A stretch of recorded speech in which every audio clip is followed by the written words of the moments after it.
Yeah, there were some big promises there in that session just now, and I don't entirely disagree with a lot of them. What we have here, though, are people who are actually working with specific projects that use AI in extremely interesting ways.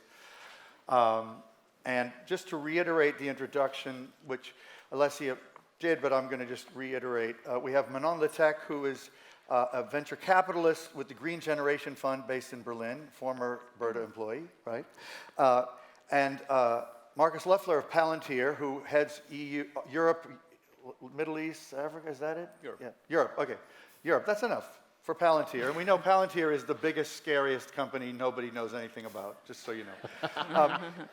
And then Bernhard Kowatsch of the World Food Program Innovation Accelerator, and finally Odin Mühlenbein. Mühlenbein? Okay, thank you. Ashoka AI Lab. So he's with Ashoka's lab on AI, and he's with the World Food Program Accelerator, helping startups use AI. His company already uses AI a lot, which he's going to tell us, and she is a VC investing in companies in a wide range of food and agriculture and energy efficiency areas, many of which use AI. Anybody who was here at the end of the day yesterday heard, oh no, I'm blanking on his name, but the guy who started, say it again?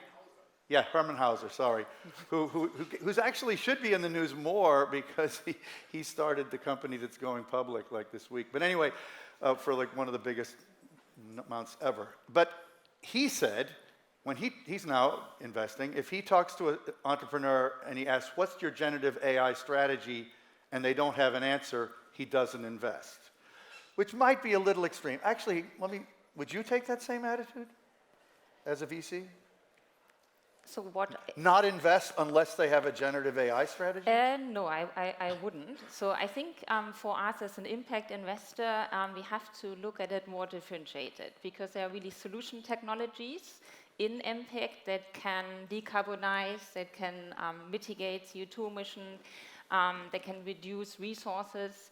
So, and I think we will not get a way around these technologies. I think AI has, in total, huge potential of making supply chains more transparent, decarbonizing supply chains, making processes more efficient. So in efficiency, in speed, there's huge potential. Nevertheless, I think there are certain areas in impact, especially in weather prediction, maybe we go into more detail later, or also in the alternative protein space. I think there AI really is beyond that, beyond being a mere model or creating efficiency. It can really create impact and solve problems. Yeah, this whole question of is AI going to be helping the good guys or the bad guys? That's kind of, to me, what we're here to talk about. Because before I go on to the other panelists, if you were here at the beginning and you heard at the very first talk, Henry Dixon de Clèves of the Club of Rome is a friend of mine, really a fairly apocalyptic view of where we are in the world and the scale of the challenges we have and the need for a radical system change.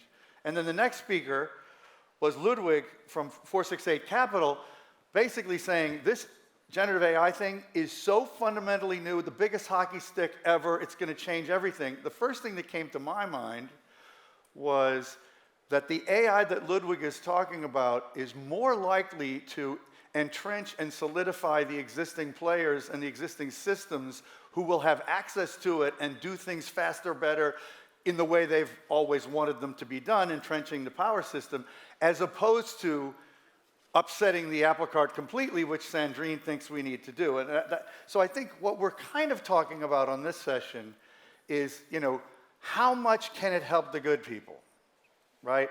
Now, I'm reluctant to go to Palantir with that question, but seriously, I'm not really critical of Palantir at all, because you do great work. But you do have a sort of a scary reputation. But what's your perspective on AI for doing good work? Yeah. Because I know you have a very aggressive view on that. I do. First of all, I'd like to challenge the notion that this is all brand new and we are at the start of the hockey stick. I mean, for us, this is not so new. And in fact, I think the question whether AI is changing our reality in the future, I think is bullshit, because it's already changing the reality for the last years. And actually, just to make it more concrete, we would not sit here quietly, peacefully, in the luxury that we have to have that sort of debate without AI in action over the last years. Just even generative AI? Even generative AI. Just imagine a few more events like Bataclan or Breitscheidplatz, we would have a very different political situation and very different discussions also here, right? Preventing those sort of attacks from happen to a large degree is actually done on the basis of both traditional and increasingly Gen AI. Arguably, Ukraine would be part of the Russian Federation if there would not be AI and Gen AI applied in the Ukraine in a very innovative way. That's a very aggressive statement. Explain that. Well, I mean, we heard Eva before talking about the innovation speed and the power of digitization in countries like Ukraine. Ukraine has actually moved government in the cloud after Crimea annexion, after Crimea invasion, within 2 years. And so they could actually run the country from outside Kiev. So if you bomb the data center in Kiev, it doesn't change their power to run the country. Important to watch if we debate whether you could actually get a license plate for your car in a digital way, which is the debate we're currently having in Germany for the last 10 years, right? Well, continue to exist as an independent and country it will is be more important than whether you can get a car license. But so they have an incredible power of innovation. Now, what they did what we already do in the defense space, Palantir and others, is we combine the traditional capabilities with digital capabilities, with technologies in the hands of people. Every Ukrainian on the mobile phone is now part of the defense system and part of the reconnaissance, and basically all the targeting in the Ukraine is basically done with the support of AI, with, by the way, human in the loop for life and death situations. So if we debate, whether it's okay to have AI support the decision to take a credit or not, yes, that's important. But actually the decisions of whether you actually send a missile or not is already, or how you use your artillery, or whether you're forward with the tanks or not, is already taken every day based on human in the loop with AI-supported decisions. So arguably, that's already changing the world. Right? Some Palantir products involved there. But some Palantir products involved. One of the things you told me in the prep that I thought was really interesting is that you have been using generative AI, not just AI, but generative AI for some years inside Palantir, but not with large language models so much as constrained data sets for like a defense industry or whatever, right? And also that I think we heard before, I think the computer science is there since the 50s, right? Yeah. We heard SAP and IBM, who are traditional IT companies, I would say, using that for quite a while. We obviously use Gen AI also for quite a while to generate code, to generate better code, to enhance our products, to do documentation, which, by the way, I also find it a bit funny if we debate whether jobs are gone by AI or not. Every technology replaces work done by human when technology can do it better. And there's quite a few things that machines can do better than humans. So no point in kind of holding on to have humans doing suboptimal work or taking suboptimal decisions, as machines can do it better. Yeah, and I want to hear about specific apps, but one of the things you said in the prep too was you thought that AI could help us remove the causes for migration and hunger at the root. Yeah. That's a really great thing to say. I hope it's true. Why do you think it's true? So apart from the fact that AI is already changing our reality in ways that I tried to hint to, AI is a great tool, a great mechanism to put rational facts and figures in the equation. Humans are good in a lot of things. Statistics is not part of it, and understanding facts and figures is also not part of it. Right? You can still make a career not knowing that a circle has 360 degrees, or you're not knowing how exponential growth works, or things like that. Right? Humans are good in all sorts of things again, but not so much understanding real hard facts and statistics. Gen AI is very good at that. I mean, if you look under the hood, ChatGPT essentially is predicting the next word with a lot of compute power. That's it. Predicting the next word. Predicting the next word with a lot of compute power. That's essentially it, right? It's statistics with a lot of compute power. And machines are incredibly good at that. Now, that is actually something, if you combine that with our ethics and our purpose and our vision on what we want to do in the world, that is a very powerful combination. And it takes us out of the world of ideology or fantasy or fiction to how do we, in the real world, actually fight hunger, causes for migration, how do we protect the free world, and maintain our advantage over autocratic systems and so on. I think we see applications for AI in action. Yeah, we do. So let's hear about some of those, although a number of things you say are interesting to pursue. But Bernhard, you know, when you hear about this, and you already work, I think all three of you investor accelerator people are doing things with weather prediction, in particular, using AI. But maybe that's what you want. Tell us some of the things that you're seeing actually coming up in the field. No, and I think there's a great example to actually say, like, you know, why would the World Food Program, like, actually do something like AI? Shouldn't you be focusing on just giving food to people? And, like, yes, that's true. Like, there's, you know, whenever you hear the UN is delivering food or cash to people in Ukraine, Afghanistan, Venezuela, Sudan, it's the World Food Program. Now, to a certain extent, I'd argue we have a moral obligation to use AI because we need to be the most effective and efficient in delivering aid to the right people at the right time, but then also sustainably enable like smaller farmers to actually, like as you're saying, weather prediction, so that they actually get precision agriculture information that they would never have access to without AI. But to come to your question, like I think as World Food Program, we actually look at this at both ends, right? Like one is in the emergency response one, looking at satellite imagery and AI, like where are hungry people, like how hungry are they, so like we deliver the right food to the right people at the right time. Including like optimization models, like optimizing food baskets, supply chain models, also with, you know, help of Palantir, like that we actually developed one of these solutions, but also other actually private sector companies, some of the people I see in the room, Google and others that have helped us build solutions like that. So that's on making our operations the most efficient way, like you would expect from every private sector company in the room here. That's what we do. Now, on the other end, we work with the you know, startups. Like actually, we realized one of them is a joint one. Oh, you're working together with the same startup? Yeah, yeah. So it's like, does it use AI? It uses AI. Okay, so, good. Let's hear about that. Yeah. So Ignitia, and like you can actually then talk about like what I say wrong. Like it's a nice startup because they actually provide essentially precision agriculture information to smallholder farmers in multiple countries already. They have 700,000 paying customers, but also for illiterate farmers. So it's essentially giving them a text model. So you know, precision ag. AI, satellite imagery, bring it into SMS text models to those farmers so they can actually use that information to be more efficient and effective. The other one that I want to mention is the startup called Bumitra that we've supported.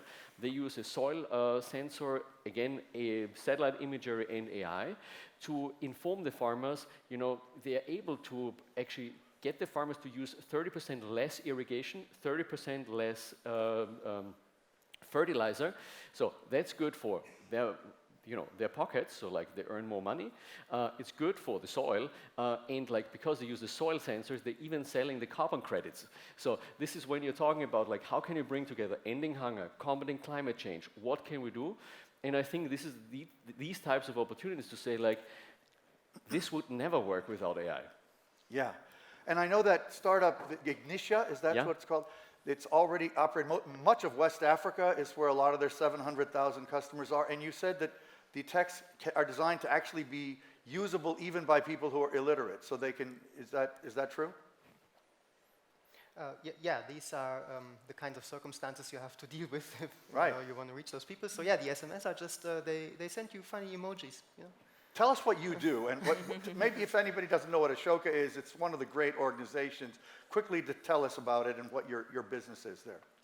Ashoka is the world's largest network of social entrepreneurs, in particular those that do not just help a few thousand people here or there, but who change societal systems from the ground up. So this could be the weather forecasting infrastructure in Africa, or the forest monitoring system in Brazil, or what have you, all over the place. We support about 4,000 of those social entrepreneurs around the world. And most of them use technology in some fashion, of course, I would assume. I mean, sure, if you just say technology, that must be true. In terms of AI in particular, it's actually still a fairly small number, and that's one of our tasks to increase that number. So really, talk more about how you do that. Yeah, we have no clue yet. So if you have any idea how we can put AI in the hands of 4,000 globally distributed, working on all kinds of fields, social entrepreneurs, please let me know, because we have a team of 3. We can't do it ourselves. Yeah, yeah. Do you ever work with Jim Fruchterman? You know him? No? Oh, because he's somebody you might want to meet. He's good at that kind of thing. His whole thing is getting technology in the hands of NGOs and helping them use it better. But if I can come in on that, I mean, like, this is exactly, I mean, the reason for being why we exist as an innovation accelerator. And I should say, I mean, this year we're actually running a total of 15 different accelerator programs. Just 3 days ago, we launched a new accelerator program in partnership with GIZ, it's the German Development Ministry, the European Commission, on climate action for agriculture. And we are looking for tech solutions there also, like, and I'm hopeful that there will be AI solutions in the call for startups again. Now, I think one of the challenges, and I think this is my personal passion as well, is like, how can we bring in together like the intelligence and the passion of people where they are, AI, big companies, together with like the problems that people face, and also like big global issues. Because I think that's one of the topics of like, if startup founders here in the room, like if you're founding something that's like uses AI for something that's in Germany, in the US, great, that might actually also still make sense. Maybe that's also combating climate change, great stuff. But can we actually use the same model or a variant of that for developing countries, for people who are not affluent, right? Like, and I think that's an interesting challenge. And you know, maybe it's not your first startup, but maybe your second or third startup. So, Manon, when you think of what AI can bring to the social entrepreneurs that Odin works for, or you know, the companies that you are funding that are using it, what would you say its fundamental impact is when it's brought into a entrepreneurial situation from your experience?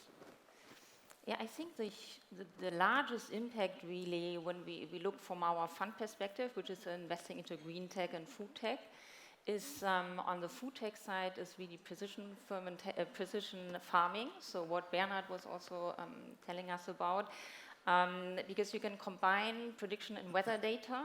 Yeah. So it's crop failure you can prevent, and you can really be very precise in when you need to plant certain seeds, when you need to harvest, and so on. So the yield goes up and the resilience goes up very much. So it's I think in this aspect it has huge impact.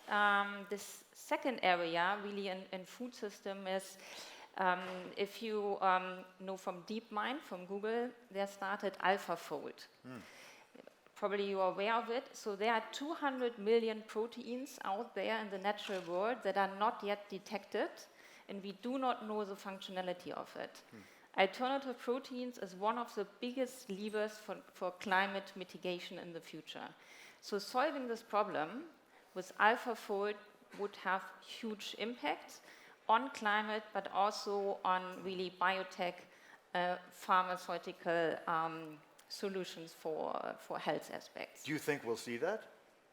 I think we will see that, definitely. You do? Yes, absolutely. And the potential is huge because everything in this alternative meat space at the moment is very, very cost heavy, and it would bring down cost dramatically and transform really this industry very, very quickly. Really cool. Markus, when I was listening to the SAP and IBM people on stage earlier, one of the things that I think the woman from IBM said was that it's like a new generative AI is like an interface advance comparable to the web browser, or I was thinking in my mind, Windows as opposed to DOS, right? So in a way, this reminded me of something you said, which I want you to quickly talk about, which is that in addition to all of its many other opportunities, generative AI gives us the ability to make simpler interfaces to any system, right? Could you talk, is that what you think, and explain that? To be honest, I think that's the more boring part of it. Okay. It can, but I think the more exciting part, and the more exciting aspect is that generative AI combined with human intelligence and combined with ontological models, digital twins of the enterprise can actually make the core processes and the core of the company way more efficient. And by that, decouple, going back to how does that help a more sustainable world, decouple growth from resource consumption. And that is true in the micro level. You can actually outgrow and grow much faster than capital requirements and HR requirements in the micro. On the macro, you can produce way more food with less fertilizers and less water in the back end. And then, yeah, there's also some front-end capabilities and dialogue. But I think the really exciting part is combining human-type language-based interaction with digital models of reality and doing that for the core of the business. Right. And it's much more profound than having a nicer interface and some dialogue. I think the interface part is the consumer enthusiasm part, which triggers a lot of the hype. I think the actual money and the actual substance and the actual sustainability advantage is actually in efficiency in what we do. But that's a pretty big deal. I mean, efficiency is not a minor matter, right? Yeah. But Odin, I want to go to you because I think you're sort of a skeptical personality. I get that feeling. No, okay, I get that feeling. But I want you to be the reality tester then. I mean, because my feeling, listening to the other panelists at least, is that we really might have cause to hope that the introduction of AI into a lot of social systems and companies that are emerging in areas of food, agriculture, energy use, et cetera, could really speed up our ability to address the challenges that we face. Is that something you believe? Yeah, there's this question like, is there a real danger here around AI, or like, will it cause more harm than good? And I have no idea. Yeah, but the only thing that's not the question I'm asking. I know, but like, it might cause a lot of other harm over here with, existential destruction of humanity. But I'm talking about getting a little more food on the table and stuff. Yeah, and that's what we are very optimistic about. Like, just all the use cases we currently see within our global fellowship are absolutely clear that this technology will help us make much faster progress on a lot of social issues. Like, for sure. Okay. And that's not just anecdotal gut feeling. This is based on, like having this overview of thousands of social ventures that are already fairly advanced. Yeah? Now, that could in the end be outweighed by other negative consequences, but for sure there is a lot of stuff to be said on the positive side of things. Yeah, I mean, if democracy gets destroyed everywhere, it might be not the greatest, even if we're getting more food productivity. I agree. But, Manon, and I'd really like we've only got a minute and 21 seconds left, we have to look at this.